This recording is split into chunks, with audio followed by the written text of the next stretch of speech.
Welcome to Hilary Emmanuel Ministries, where faith meets power, purity and prosperity, and breakthroughs are born. At Diadem, we equip you with bold prayers, life-transforming teachings, and spiritual strategies to overcome every challenge life throws your way. Join us as we dive into God's Word, experience His presence like never before, and walk in His purpose for our lives. If you're in London, we invite you to fellowship with us in person at Diadem, 4 Pegamoid Road, N18 2NG. Don't forget to subscribe now and let's grow in faith together. Brethren, tonight we are going to fight for our lives again. We are going to fight based on the things the Father is showing us, based on the revelations the Father is giving us, because there is a reason for those revelations. It's so that we can deal with them, so that we can address them. We are going to fight for those things that are so important to us, those things we are praying for, those things we are crying for, those things that are our heartbeats. We are going to fight because there are high-ranking enemies that are playing games. They are playing games. They are gambling. They are playing hide and seek with those things that we are crying for day and night. And the moment the Lord has revealed those things to us, we are not going to let it down. We are going to fight it out immediately. We are going to fight it immediately. It's not a new thing for darkness. That's what they are known for. Now let's look at the scripture, because I'm talking to you on what I call killing those toying with your heart desires. Things that are so important to you, things that are so close to your heart, things you are crying for, fasting, praying for all the time, and they are throwing it one person to another person, passing it across. When you come this one, we pass it to the other person, and you run to this one, you pass it to the other person, playing games with it. Judges chapter 15. Judges 15, look at verse 1. But it came to pass within a while after, in the time of wheat harvest, that Samson visited his wife. The Bible called her his wife. Why did the Bible call that woman his wife? Because he had paid the dowry. He had fulfilled all the requirements the people asked him to do. So she was his wife. And he now went to visit his wife with a kid and said, I will go into my wife into the chamber. But her father, look at what her father did. Her father would not allow him to go in. You came to your in-law house. They block you at the door. All this while that you have been coming, bringing dowry, bringing money, they allow you to enter. After collecting all those things from you, now you come, they block you at the door. They say you can't enter again. So her father would not allow. Verse 2, and her father said, I verily thought that thou hast utterly hated her. Just like that. You thought. All this while you were collecting his money, you didn't think anything. After collecting money, what did he do to give you such thought? To give you such imagination that he has hated her? It's all games. He said, therefore, I gave her to thy companion. This is something Samson was not at peace with his family. This is something that was so important to Samson. Samson needed a wife. Samson wanted to settle down. And Samson managed to find somebody that he loved. And the parents would not even allow it, would not agree to it, but he still insisted. And now, they are now saying, and me, collect it here, don't give me. You turn here, they do this. After paying dowry, you now thought. So he gave her to his companion. It's not her younger sister. You see the game I'm still talking about? When all this while he has been coming, didn't he see the younger sister there? He said, this is the one I want. And all of you accepted and agreed and said, go ahead and pay the dowry, do everything. And after doing all those things, you now say, okay, and leave that one. What of this one? Look at this one. Do you like this one? What of this one? They were toying with his emotion. They were toying with his brain. They were toying with his heart, his very heartbeat. They were joking with him. They knew what they were going to do with him from beginning. They were not serious in giving him a wife. He said, take her, I pray, instead of her. If Samson had said, okay, let me take it, they say, go and pay dowry again. They will now make the dowry impossible. Verse 3. And Samson said concerning them, now shall I be more blameless than the Philistines, though I do them a display. He said, don't worry, they are joking with me. He said, I will deal with them. They will know the kind of person I am. No, brethren, when the enemies begin to toy with you and the Lord shows you such a thing in the dream, when they begin to play games around what you are crying for, around what you are praying every day for, almost falling out with God, and God is showing you, my son, don't fight with me. My daughter, don't quarrel with me. I've given, look at it, I've given to you. And the enemies are now turning it. And you bring this hand, they put it at the back. You bring your hand, they turn it this way. Samson said, by the time I finish dealing with them, that is how to handle it, brethren. That's the only language darkness understands. Violence. There is no any other. What will you do? To go and beg them? The only language they understand is violence. Verse 4. And Samson went and caught 300 foxes and took firebrand and turned tail to tail and put a firebrand in the midst between two tails. And when he had set the brands on fire, he let them go into the standing corn of the Philistines and burnt up both the shocks and also the standing corn with the vineyard and olives. He burnt down everything in that country. He burnt down everything. Because those things he burnt down, both their olive, both everything, that's the economy. They attacked his marriage, he attacked their economy. He destroyed their economy.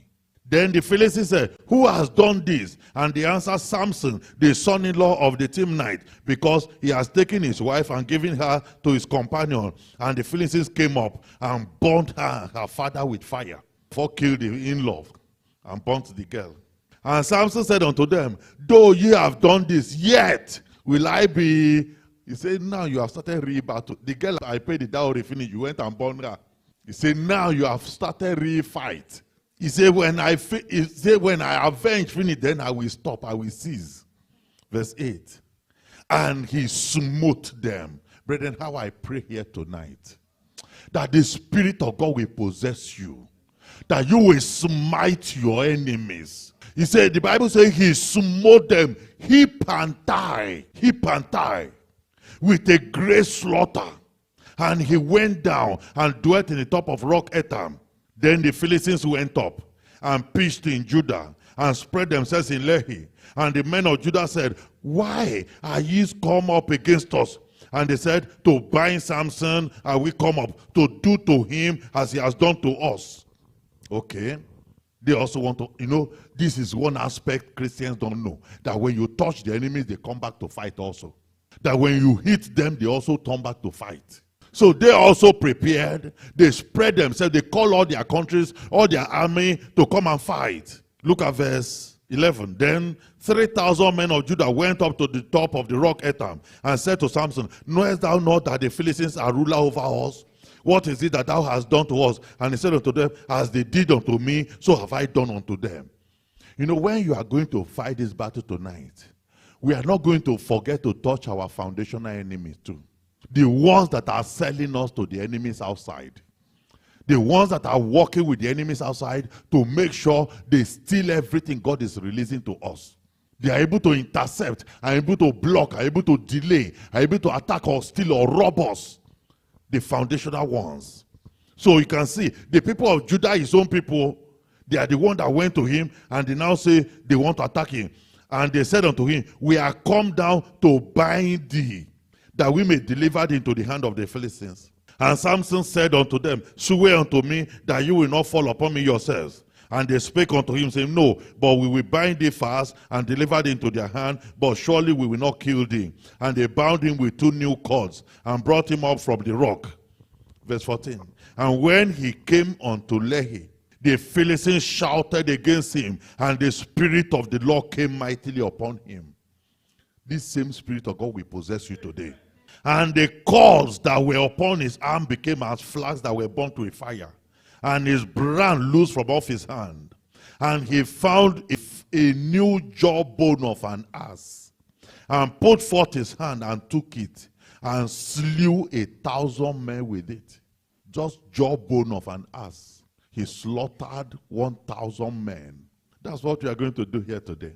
And Samson said, with the jawbone of an ass, so upon hips, with the jawbone of an ass, have I slain 1,000 men.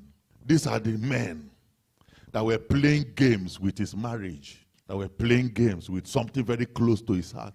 They were playing games, and they went and killed the girl that he loved. These are the men. And he told them, he said, when I finish revenging, then I will cease. Can see how many people he slaughtered. Because if you follow that story, if you read the previous chapter, you will see that Samson fought a war. He had to kill 30 men of the Philistines and collected their garments to pay the dowry of that girl. He fought a war to be able to pay the dowry.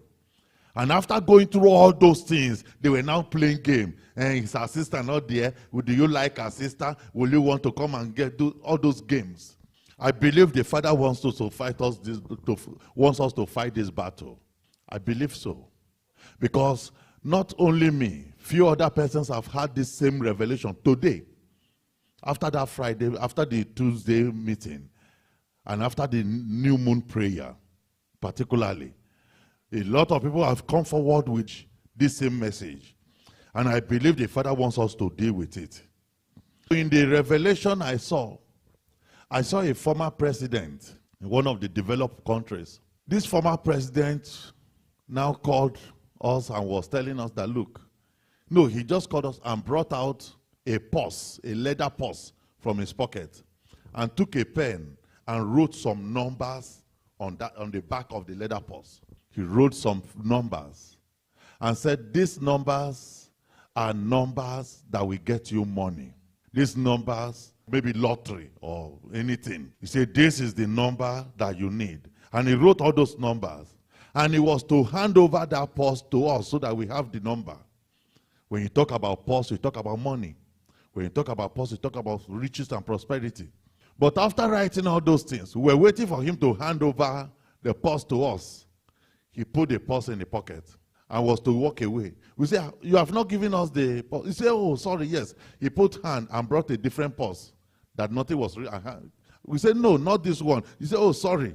He was doing as if he didn't know. Just the same way the father-in-law of Samson was doing. So he now put hand again and brought something else totally different. And said, okay, take this one. We said, no, this is not the way we wrote the number. He said, oh, sorry. He put it back again and brought her. He was just to a point. He even brought a tumbler, a glass cup, brought it out. We said, this is not what you wanted to give us earlier. He was just saying, that was what he was doing till that revelation finished. You can see how the enemies can play game. You can see how they play games. In the Bible, there's a way the Bible describes it. In Esther chapter 3. Because they know that these are things that the Father has promised us. These are the things that we are just dealing with. We finished the conference. These are things that should be manifesting now. And they are just coming to toy with our minds, to play with our heads, to play games. Esther chapter 3, look at verse 7. In the first month, that is the month Nisan, in the 12th year of King Ahasuerus, they cast pour. Do you see that? They cast, that is the lot. That is the true gambling. They throw dice. They cast pour. They are throwing dice to decide, to make decision.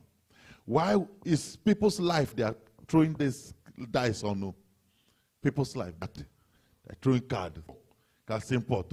He said they cast off before Haman from day to day. And from month to month. To the 12th month. That is throughout the whole year.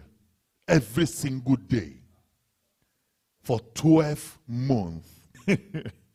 Over people's lives. Over people's lives. That is the month Adar. Verse 8. And Haman said unto King Ahasuerus, there is a certain people scattered abroad and dispersed among the people in all the provinces of thy kingdom, and their laws are diverse from all the people. Neither keep they the king's law. Therefore it is not for the king's profit to suffer them. If it please the king, let it be written that they may be destroyed. Do you see why they are casting lot? Where they are gambling over people's life to destroy them. And I will pay 10,000 talents of silver to the hands of those that have the charge of the business to bring it to the king's treasuries. Now look at what happened now in Esther chapter 9. Esther chapter 9. Look at verse 24. He said, because Haman, the son of Hammedatha, the Agagite, the enemy of all the Jews. Do you see that? Enemy. So you now see that any person throwing dice, throwing card, doing gambling, with doing all those kind of game with what is important as your life, as important as your destiny, as important as your prosperity, your finances, as important as marriage, that is casting lot, that person is an enemy. It's a pure enemy. That's what the Bible calls it. He said, because Haman, the son of Hammedatha, the Agagite, the enemy of the Jews, had devised against the Jews to destroy them. And what did he do? He cast Paul, that is the lot, to consume them and to destroy them. He was casting lot. He was casting, throwing dice. If he comes out 5 or 6 or 4, they will now take decision how to destroy people's lives. Genesis 29, look at verse 1. Then Jacob went on his way and came into the land of the people of the east. Jacob was an old man already at this point. Jacob was already 98 years old when he was fleeing from his brother. And he came to the land of the east. He went to his mother's side. Verse 2, and he looked, and behold, a well in the field. And lo, there were 3 flocks of sheep lying by it, for out of that well they watered the flocks. And a great stone was upon the well's mouth. Have I not taught you, brethren, the well, where marriage happened? That mysteries at the well. His own mother is at the well, they got her. And now he got to the well, and a miracle was about to happen there. Something serious was about to happen there. Now look at verse 9. Because he saw some people there and was talking with them. And while he yet spake with them, Rachel came with her father's sheep, for she kept them.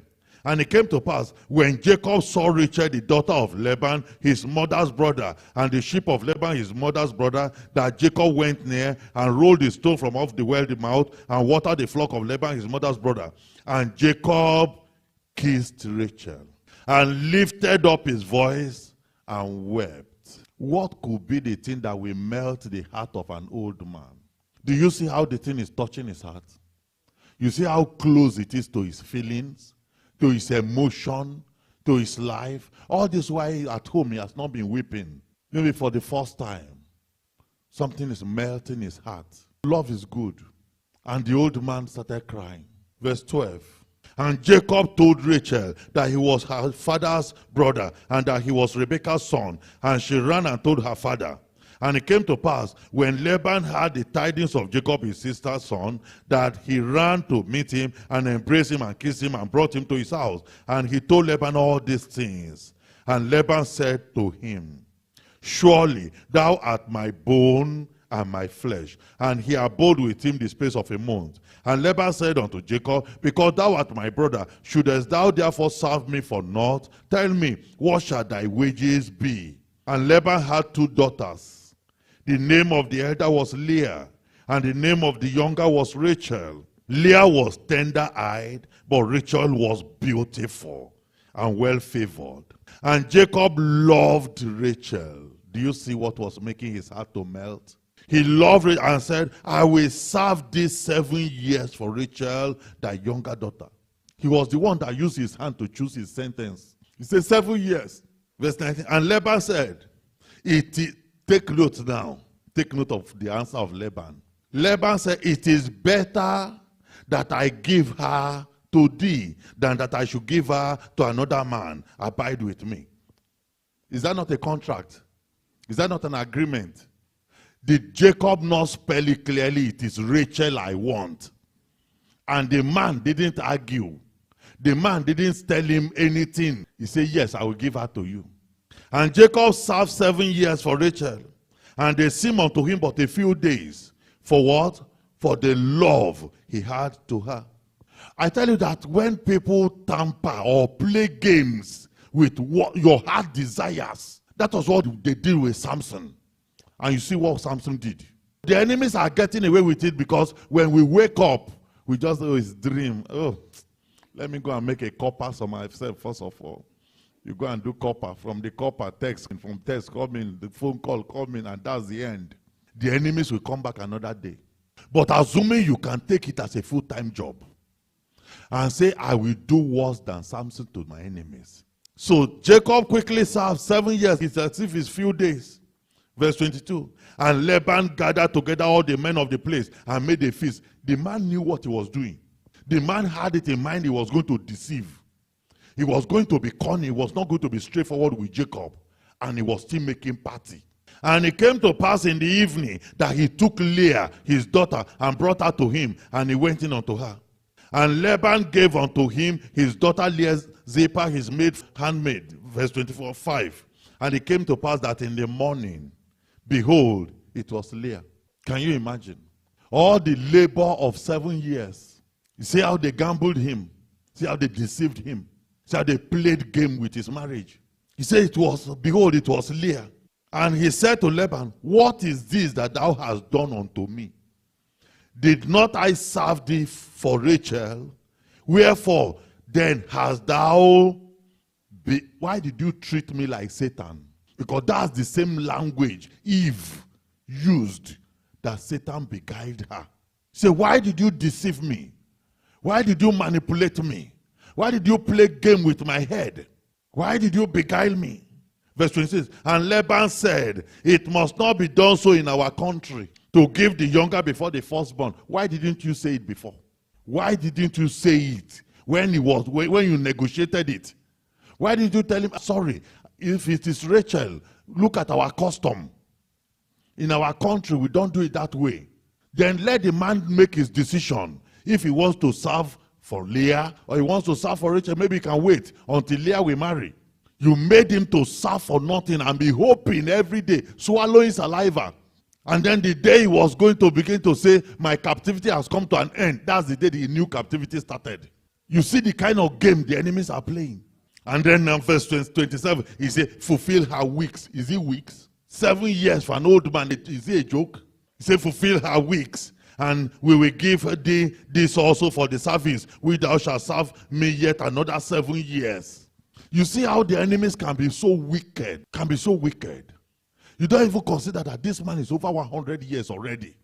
And you are putting upon him this kind of yoke because of marriage. And Jacob did so. He had no option now. He had no option. Otherwise, he will end up marrying somebody he didn't love. And he cannot drop her again, bad market. So he had no option. He had to serve another 7 years. That's 14 years. Take away 14 years from your life and see what that means. That you spent for marriage. So Jacob did so and fulfilled her week. And he gave him Rachel with his daughter to wife also. Jacob couldn't fight Laban like Samson. Because he was alone. And he was an old man. And there was nothing he could do. He couldn't go back home in anger because Esau was there. So he was like trapped. You know, the enemy, sometimes they look at our circumstances and they see that we are trapped. And they take advantage. They abuse us. They knew that Jacob didn't have the kind of physical strength of Samson to wipe out the whole village. But Jacob fought them in a different way. Jacob fought them spiritually. Jacob went and did some operation and used that operation to collect all their wealth, to collect all their cattle, collected everything from them. Brethren, whichever way you are going to fight, whether you are going to fight spiritually, whether you are going to fight like Samson, you must fight. The most important thing is that you must bring that attack to an end. You know, one of the revelations somebody was sharing with me said that they were sharing boxes of money. Boxes of in bundles, the way the money do it, and wrap it with nylon, loaded in boxes, and they were throwing it to everybody. As they threw it, so somebody double cross it. Brethren, well, let's close our eyes. I don't know how you are going to do it this night. I don't know. But if I were you see what Samson said? He said, by the time I finish with them, then I will rest. He said, I will avenge. Then when I finish that, then I will cease, I will stop. You are going to cry out like this. My God and my Father, arise for me now and fight for me. Thank you for watching. If this message blessed you, don't forget to like, share and subscribe to join our growing community of faith. You've just listened to the sermon, but there are powerful prayers that follow. Due to social media rules and guidelines, the prayers have been removed from this video. However, you can access the full prayers and more life-changing resources by visiting www.pastorhillary.org or downloading our app, Diadem Media. If you're in the London area, we'd love to have you fellowship with us in person at 4 Pegamoid Road, N18 2NG. If you have any questions about this message, want counseling from Pastor Hillary, or wish to share your testimonies following the prayers, please leave a comment below and someone from our team will get in touch. Until next time, may God bless you abundantly and guide you in all your ways. Stay victorious.